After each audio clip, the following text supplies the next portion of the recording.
All right, y'all, this is number 12 from 10.2, and it says Joe borrowed $3,800 for 8 months from a bank.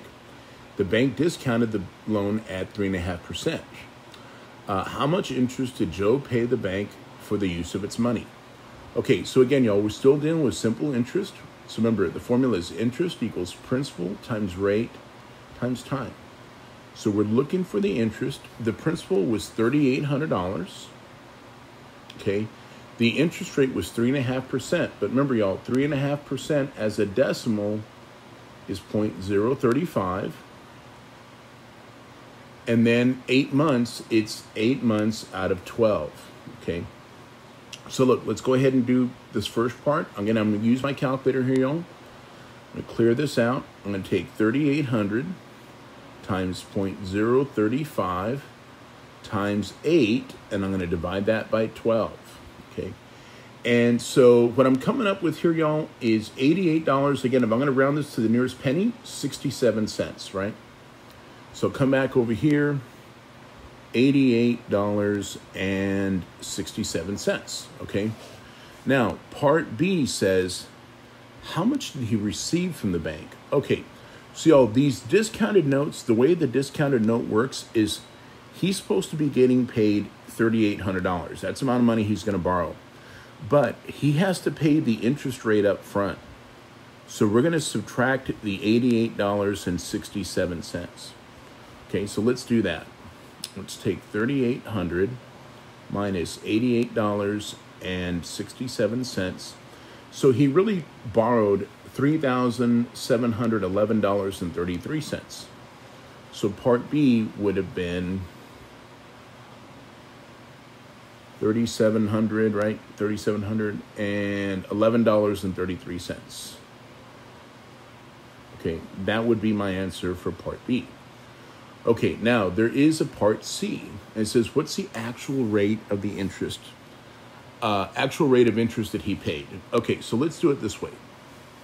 So remember, we're looking for the actual interest rate now.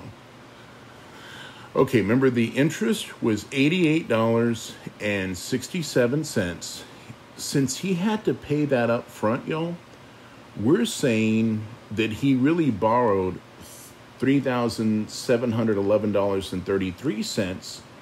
I don't know what my interest rate is, but again, this was a period over 8 months, okay? So again, y'all, I'm going to do this on my calculator. And the way I'm going to go ahead and do this is I'm going to multiply this number here first by 8, okay? So look, let's do that. Let's take that number, let's multiply by 8, okay? And I'm going to make it into a decimal. I'm just curious what it's going to look like. 29,690 and 64 cents. 690 and 64 cents. 690 and 64 cents over 12 times R. Now again, the way I'm going to get rid of this fraction, y'all, I'm going to multiply both sides by the reciprocal. So the reciprocal is 12 over 29, 690 and 64 cents. I'm going to multiply that times everything, okay? So when I do it here, y'all, that 29, 690, 64 is going to cancel with that. This 12 up here will cancel with that. So on this side, I'll just have the R. Now, again, the way I'm going to multiply this guy by this number, I'm going to take 12 times the 88.67. So let's do that. Let's take 12 times 88.67. Okay, and we're going to divide that by the 29, 690 and 64 cents. Okay, so again, I'm going to come back over here, y'all, and I'm going to write my answer, and I'm coming up with 0.0358 something or another, right? 83, I'll put 837, okay? And I'm curious, let's see, if they didn't really tell me how many decimal places to go to, y'all. But again, if I were to move my decimal, say a couple of spaces over, 1, 2, right? I might say 30 or 3.58%, right? Or if they asked me to round it to the nearest tenth, I would say 3.6%. So again, it's going to ask you that you'll have to determine what position they're asking you to round it to, okay? But in essence, that's all I'm really doing here with these problems. Okay, if y'all got any questions, let me know, y'all. I'm happy to help.